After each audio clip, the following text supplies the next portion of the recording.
রাজধানীর মিরপুরের কাজীপাড়ায় একটি ভবন থেকে রাবেয়া নামের এক তরুণীর অর্ধগলিত মরদেহ উদ্ধার করেছে পুলিশ। মঙ্গলবার সন্ধ্যায় দরজা ভেঙে পুলিশ উদ্ধার করে ওই নারীর মরদেহ।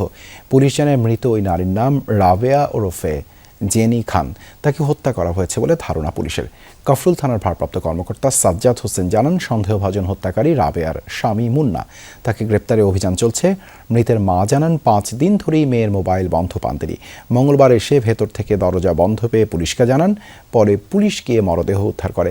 তিনি আরও জানান, 6 মাস আগে ভালোবেসে মিরপুরের মুন্নাকে বিয়ে করে কিশোরগঞ্জের রাবেয়া। বাড়ির মালিক জানিয়েছেন, শনিবার রাতে খাবার নিয়ে আসার কথা বলে বাড়ি থেকে বের হয়ে যান মুন্না। বাসা ভাড়া দেওয়ার জন্য কল করা হলে তারপর থেকেই মোবাইল বন্ধ পান তারা। ঘটনাস্থল থেকে আলামত সংগ্রহ করেছে ক্রাইম সিন। পাইলাম না, পাইনি যারে আমি ভাত নিয়েছি, আমি কাম ভাত লই বাড়াই গিয়ে আমার দ্বারা খবর গেছে।